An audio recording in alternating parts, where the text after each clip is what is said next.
నమస్కారం city news కి స్వాగతం. ముందుగా ముఖ్యాంశాలు.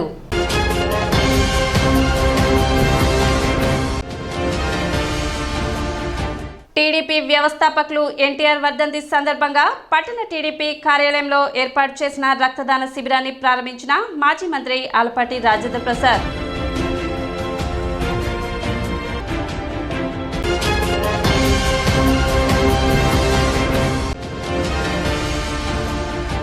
₹2 కోట్ల వ్యయంతో నూతనంగా నందివెలుగు గ్రామంలో నిర్మించిన జిల్లా పరిషత్ పాఠశాలను ప్రారంభించిన కేంద్ర సహాయ మంత్రి పెమ్మసాని చంద్రశేఖర్.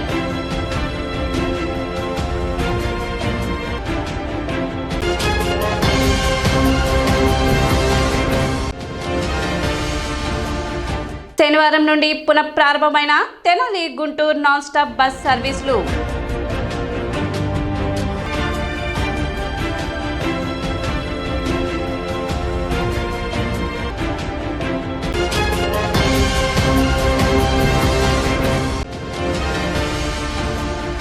పట్టణంలో ఘనంగా టీడీపీ వ్యవస్థాపకులు నందమూరి తారక రామారావు వర్ధంతి వేడుకలు.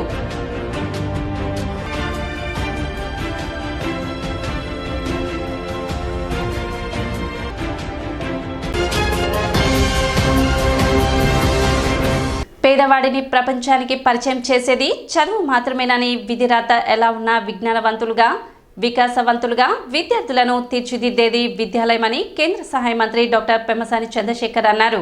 తెనాలి మండలంలోని నందివెలుగులో జిల్లా పరిషత్ పాఠశాలలో నూతన భవనాలు, క్రీడా ప్రాంగణం, ఆధునిక వసతులను కేంద్ర సహాయ మంత్రి డాక్టర్ పెమ్మసాని చంద్రశేఖర్ మాజీ మంత్రి ఆలపాటి రాజేంద్ర ప్రసాద్తో కలిసి శనివారం ప్రారంభించారు. తొలుత పాఠశాల ఉపాధ్యాయులు, విద్యార్థులు పూలచల్లి ఘనస్వాగతం పలికారు.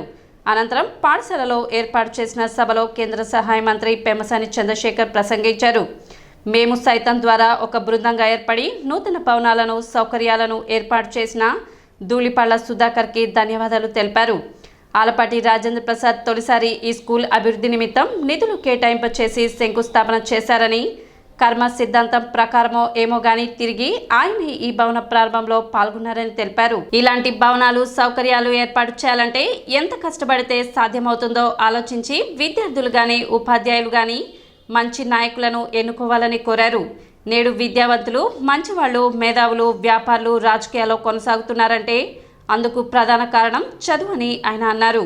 వేల కోట్ల ఆస్తులు ఉన్నా సరే ఇలాంటి సమాజ సేవ చేసినప్పుడే ఆత్మ సంతృప్తి కలుగుతుందని, సుధాకర్ లాంటి వాళ్ళు ఆ కోవకు చెందిన వాళ్లే అని ఆయనను స్ఫూర్తిగా తీసుకుని మరికొందరు ఎన్ఆర్ఐలు ముందుకు వచ్చి సమాజ సేవలో ముందుకు వేయాలని పెమ్మసాని పేర్కొన్నారు. మొట్టమొదటిగా రాజా గారు చెప్పినట్టు జనని జన్మభూమిచ్చ స్వర్గాదపి గరీయసి, కన్న తల్లి, కన్న నేల స్వర్గం కన్నా గొప్పది అని ఆ రోజు నందమూరి తారక రామారావు గారు ఇచ్చినటువంటి డైలాగ్ ఈరోజు వారి వర్ధంతి సందర్భంగా ఈ సమావేశానికి కరెక్ట్గా అంటేటువంటిది. కాబట్టి నందమూరి తారక రామారావు గారికి మమ్మల్ని అందరినీ ఇన్స్పైర్ చేస్తూ ప్రజాక్షేత్రంలోకి నెట్టిన నందమూరి తారక రామారావు గారి ఆశయాలకు మరొక్కసారి అందరూ కూడా కరతాళ ధ్వనులతో చప్పట్లు కొట్టి అభినందనలు తెలిపాలి. చాలా చక్కగా ప్రైవేట్ స్కూల్స్తో సమానంగా అందంగా ఉన్నాయి. రెండోది వాళ్ళ పిల్లలు కూడా తీసుకొచ్చారు అక్కడి నుంచి. వీళ్ళ ఫ్యామిలీ మొత్తం ఫ్లైట్ టికెట్లు ఇంకో 15 లక్షలు అయి ఉంటాయి. నేను ఒక స్టార్టప్ మొదలుపెట్టాను అమెరికాలో, పెద్దదైన తర్వాత ఇండియాలో బ్రాంచ్ పెడతాను అని చెప్పి. అంటే వారికి కూడా ఆలోచన విధానానికి ధన్యవాదాలు చెప్తా ఉన్నాను. అలా పిల్లల్ని పెంచినటువంటి తల్లిదండ్రులకు కూడా ఇంకొకసారి నా అభినందనలు. ఆలపాటి రాజా గారు శంకుస్థాపన చేశారు. మళ్ళీ కర్మ సిద్ధాంతం ఆయనే ఓపెన్ చేయాల్సినటువంటి పరిస్థితి వచ్చింది ఈ రోజున. తీసుకొని ఒక ఛాలెంజ్ లా తీసుకొని విద్యా వ్యవస్థలో తన మార్పు చేయాలనుకుంటూ కొత్త కొత్త ఐడియాలతో ముందుకు వెళ్తా ఉన్నారు. ఆ పద్ధతిలో ఈ స్కూల్ కూడా ప్రైవేటు వారి సహకారంతో ఇంకా ముందుకు వెళ్తుంది అని మనస్ఫూర్తిగా భావిస్తా ఉన్నాను. సంస్కృతి, సాంప్రదాయం, పెద్దల్ని గౌరవించే విధానం 10 మందిని కలుపుకొని వెళ్ళే విధానం, ఇవన్నీ కలిసినప్పుడు మాత్రమే సక్సెస్ వస్తుంది.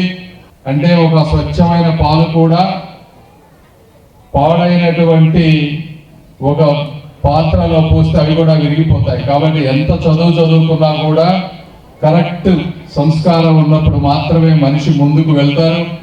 అలాంటి సంస్కారం అదేవిధంగా ఎదిగే కొద్దీ ఒదిగి ఉండటం, తిరిగి మన మూలాలను మర్చిపోకుండా ఎంతో కొంత 10 రూపాయల్లో ₹1 ₹1 ఎంతో కొంత మన వారికి ఇచ్చుకుంటూ ముందుకు వెళ్తే మీకు కూడా వారు చెప్పారు ఇందాక, ఆయనకి 100 కోట్లు ఉన్నా కూడా ఇంత ఆనందం వచ్చేది కాదేమో, నాకు కూడా 5,000 కోట్లు ఉన్నా కూడా దీనికంటే ఆనందం ఇచ్చేటువంటివి ఏమీ ఉండవు కూడా.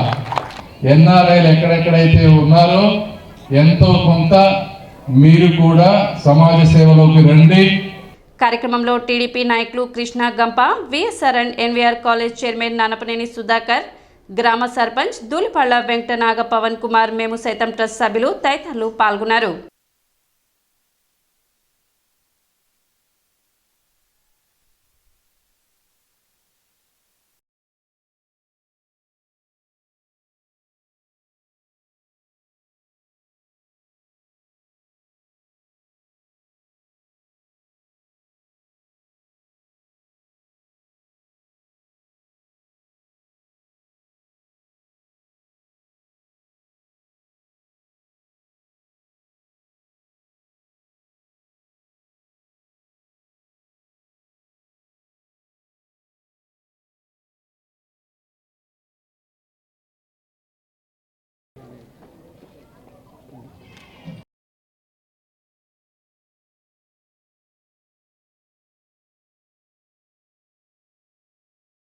భవన సముదాయాన్ని ప్రభుత్వ పరంగా ఎంత చేసినా కూడా అది ప్రజల యొక్క భాగస్వామ్యంతో ఈ రకంగా ఉంటుంది అని చెప్పి నిరూపించినటువంటి వాస్తవ రూపం ఈనాడు ఈ పాఠశాల యొక్క భవన సముదాయం. మరి ఆ నేపథ్యంలోనే దేశ విదేశాల్లో పేరు ప్రఖ్యాతులు సంపాదించడమే కాకుండా ప్రతి వైద్య విద్యార్థి ఆయన రాసిన పుస్తకం చదవకుండా పరీక్ష రాయలేనటువంటి విధంగా ప్రపంచవ్యాప్తంగా ప్రబల పొందినటువంటి వ్యాప్తి చెందినటువంటి విద్యావేత్త మన పెమ్మసాని చంద్రశేఖర్ గారు. అంటే సంవత్సరానికి 10 లక్షల మంది పైగా ప్రపంచం మొత్తం మీద ఆ యొక్క ఎగ్జాము వైద్య వృత్తిలో కొనసాగాలి, వైద్య వృత్తిలోకి వెళ్ళాలి అనుకున్న వాళ్ళు ఆ యొక్క పరీక్ష రాయాలి అంటే ఆయన పుస్తకాన్ని రెఫరెన్స్గా చేయకుండా రాయలేనటువంటి పరిస్థితికి ఎదిగినటువంటి ఈనాడు ఆయనకి పదవి అలంకారం కాదు, పదవికే అలంకారం తెచ్చినటువంటి సోదరు సమానంలో ఈ రోజున పెమ్మసాని చంద్రశేఖర్ గారు. బంగారానికి నిలిచి ఎక్కితే ఏ రకంగా ఉందో ఈ రోజున ఆయన యొక్క ప్రారంభోత్సవం జరగటం వల్ల ఆ రకమైనటువంటి నగిషి జరిగింది అని చెప్పి నేను భావిస్తూ, ఎందుకంటే ఒక్కొక్క అంశం ఒక్కొక్కళ్ళు మాత్రమే చేస్తేనే దానికి ఆ హుందా, ఆ యొక్క గౌరవం, ఆ రకమైనటువంటి గౌరవాన్ని పొందినటువంటి ఈ పాఠశాలలో total responsibility lies on your shoulder. మీ యొక్క భుజస్కంధాల మీద ఉంది బాధ్యత అంతా కూడా. ఈ రోజున ఇక్కడ ప్రభావితం వాళ్ళు ప్రతి పిల్లవాడు కూడా ఏ రకంగా ప్రభావితం అంటే మాతృదేవోభవ, పితృదేవోభవ, ఆచార్య దేవోభవ అనే భావాన్ని పునరికత కావాలి ఇక్కడ. అలాంటి మొక్కని నాటినటువంటి ఈ యొక్క పాఠశాల ఆవరణ అంత గొప్పగా ఉండాలని చెప్పి ఆశిస్తూ సామాజిక గౌరవాన్ని నిరూపించినటువంటి వ్యక్తులుగా నేను భావిస్తాను. విద్య ఎక్కడైతే ఉండదో అక్కడ అన్ని రకాలైన అవకాశాలు, అన్ని రకాలైనటువంటి అభివృద్ధి, అన్ని రకాలైన పురోగతిని మనం చూడగలుగుతామని చెప్పి, అభివృద్ధి చెందిన దేశాలు ఎందుకు అభివృద్ధి చెందుతా ఉన్నాయంటే అక్కడ విద్యని నొసంగటం వల్ల, విద్య వ్యాప్తి జరగటం వల్ల ఆ రకమైనటువంటి నాయకత్వం ఈ రోజున కూటమి నాయకత్వం మన రాష్ట్రంలో ఉంది అని చెప్పి మీ అందరికీ మనం చేస్తాము. ఏదో ఇంగ్లీష్ మీడియం, తెలుగు మీడియం అని చెప్పుకుంటూ రాజకీయం చేసే ప్రభుత్వం మంది కాదు. ఇవాళ ఏదైతే చెప్తా ఉన్నాం, ఏ రకంగా అయితే విద్యను వ్యాప్త్యాలో 1 కిలోమీటర్కి ఒక పాఠశాలని ప్రాథమిక పాఠశాలను పెట్టిన ఘనత, 2 కిలోమీటర్లకి ఉన్నత పాఠశాల పెట్టిన ఘనత, 5 కిలోమీటర్లకి ఒక హై స్కూల్ పెట్టిన ఘనత, అంతేకాకుండా కేవలం 12 గురుకుల పాఠశాలలు ఉంటే 400 గురుకుల పాఠశాలని ప్రారంభించుకున్నటువంటి చంద్రబాబు నాయుడు నాయకత్వంలో ఈ రోజున, పవన్ కళ్యాణ్ నాయకత్వంలో ఈ రోజున ఈ ప్రభుత్వం కొనసాగుతూ ఉంది. సో మేము చాలా ప్రతి సంవత్సరం వచ్చి ఎప్పుడు అంటే అయిపోతుంది సార్ ఫండ్స్ మేము చేస్తున్నాం అన్నారు. సో 5 ఏళ్ళు అయిపోయింది. సో ఇప్పటికీ కూడా మేము మాట్లాడుతూ ఉంటే ఈ స్కూల్ అంటే బిల్డింగ్స్, క్లాస్ రూమ్స్ వరకు రెడీ అయినాయి, బట్ ఏమీ ఫెసిలిటీస్ లేవండి. డోర్లు లేవు, విండోస్ లేవు, అంటే వచ్చినాయి అరకొర. ఇప్పుడు 8 రూములు అయితే 2 డోర్లు వచ్చినాయండి. సో అట్లాగే కిటికీలు, అంటే నేను ఎవరి మీద కంప్లైంట్ చేయట్లేదు. సరే మేము సైతం ద్వారా ఇది గవర్నమెంట్తో కాకుండా మనం చేద్దామనే ఒక కొత్త వరవడితో, కొత్త కార్యక్రమంతో మొదలుపెట్టాం. సో ఈ కార్యక్రమంలో మాకు చాలా భయం వేసింది. అంటే ఎవరు ముందుకు వస్తారు ఇంత పెద్ద. మేము డిపిఆర్ చేసినప్పుడు ఫస్ట్ ఫేజ్ 1 దాదాపుగా 60-70 లక్షల ప్రోగ్రామ్. ఎవరిని గవర్నమెంట్ ఇప్పుడైతే ఇంకొక సంవత్సరం వరకు మేమేం చేయలేమండి అనే సిచ్యువేషన్. అటువంటి సిచ్యువేషన్లో మేము డిసైడ్ చేసుకున్నాం, ఒక 30 లక్షలతో మొదలు పెడితే నాతో పాటు చాలా వస్తారు అనే దాంట్లో ముందు కాంపౌండ్ వాళ్ళు మొదలు పెట్టాము, పెయింట్స్ వేయటం మొదలు పెట్టాము. సో మెల్లిగా ఈ డోర్లు, విండోలు మిగతా స్కూల్స్లో సగం కట్టిన స్కూల్స్లో ఉన్నాయి. So I really appreciate Pemmasanagar office team and assistant project coordinator and MEOs and all the education department. మా వర్క్స్ చూసి ఎక్కడెక్కడ మిగిలి కట్టన ఉన్నాయో ఆ కిటికీలు, తలుపులు అన్నీ మాకు అరేంజ్ చేశారు. ఎంతో కాలం నుండి తెనాలి ప్రజలు ఎదురు చూస్తున్న Tenali Guntur non stop bus సర్వీసులను శనివారం నుండి పునరుద్ధరించారు. మంత్రి నాదెండ్ల మనోహర్ చొరవతో ఏర్పాటు చేసిన ఈ బస్ సర్వీసులను డిపో మేనేజర్ రాజశేఖర్ ప్రారంభించారు. ఓఆర్ రేటు తక్కువగా ఉంది అన్న కారణంగా నిలిపివేసిన నాన్ స్టాప్ సర్వీసులను మంత్రి నాదెండ్ల మనోహర్ చొరవతో తిరిగి ప్రారంభించుకోవడం జరిగిందని డిఎం రాజశేఖర్ తెలిపారు. ప్రయాణికులకు మెరుగైన సేవలు అందించినప్పుడే మంచి ఆదరణ లభిస్తుందని, అదేవిధంగా ప్రతి ఒక్కరూ కృషి చేయాలని డిఎం రాజశేఖర్ సిబ్బందికి సూచించారు. కార్యక్రమంలో ఆర్టీసీ అధికారులు, సిబ్బంది పాల్గొన్నారు.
ఎన్నో సంవత్సరాల కళ మన ఏపీఎస్ఆర్టీ తెనాలి డిపో నుంచి Tenali Guntur non stop service తిప్పాలనేది మన కళగానే మిగిలిపోతూ ఉంది.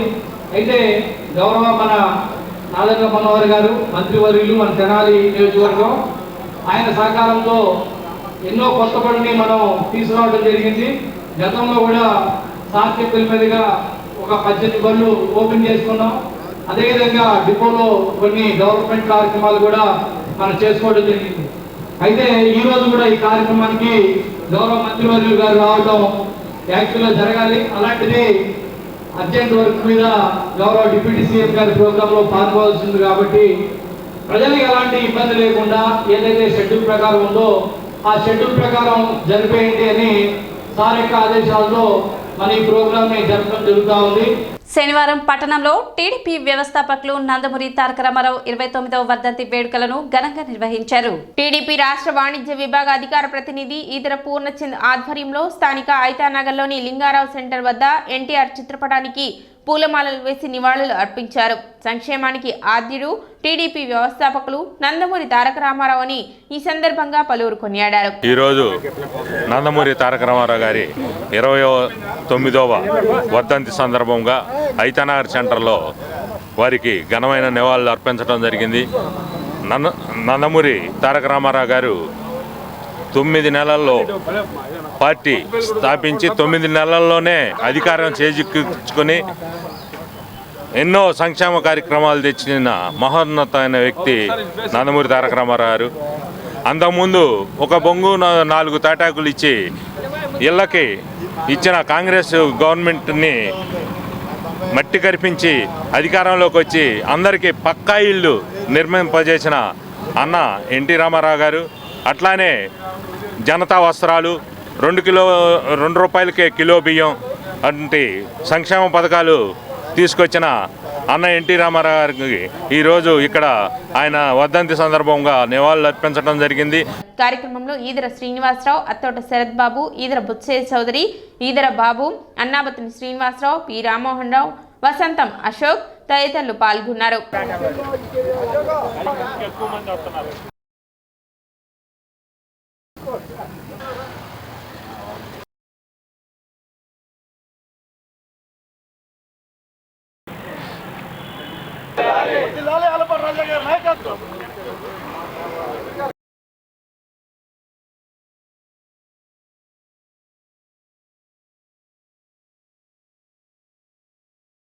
దివంగత రాష్ట్ర ముఖ్యమంత్రి వర్యులు, పేదల పాలిటి పెన్నిది, బడుగు బరహాల ఆశా జ్యోతి అన్న నందమూరి తారక రామారావు గారి 29వ వర్ధంతి సందర్భంగా స్థానిక ఐతానగర్ లింగారావు సెంటర్ నందు తెలుగుదేశం పార్టీ తరఫున ఆయన ఘనమైన నివాళులు అర్పించడం జరిగినది. అన్న ఎన్టీ రామారావు గారు పేదలకు ఎన్నో సంక్షేమ పథకాలు తీసుకొచ్చి, స్త్రీలకు ఆస్తుల హక్కు తీసుకొచ్చి, అనేకమైన సంస్కారాలు తీసుకొచ్చినటువంటి వ్యక్తి అన్న నందమూరి తారక రామారావు గారు. బాబాసాహెబ్ రాజేంద్ర అంబేద్కర్ రాజ్యాంగాన్ని అమలుపరిచి ఈరోజు రాజ్యాంగం ఏ విధంగా ఉందనేటువంటి దాన్ని పొందుపరిచినటువంటి వ్యక్తుల్లో నందమూరి తారక రామారావు గారు ఒకరని చెప్పొచ్చు. మరి ఆనాడు పేదలకు, బడుగులకు, ఎస్సీ, ఎస్టీ, బీసీ, మైనార్టీ వర్గాలకు అసెంబ్లీలో స్థానం కల్పించి డిఎంసీ బాలయోగి గారిని ఇవ్వండి, ప్రతిభా భారతి గారిని ఇవ్వండి, ఇలా అనేకటువంటి ఎస్సీలను అసెంబ్లీలో ఉన్నత స్థానంలో కూర్చోబెట్టారంటే అది ఒక తెలుగుదేశం పార్టీకి దక్కిందని చెప్పి ఈ సందర్భంగా తెలియజేస్తున్నాము. ఇప్పుడు ఒక చిన్న విరామం.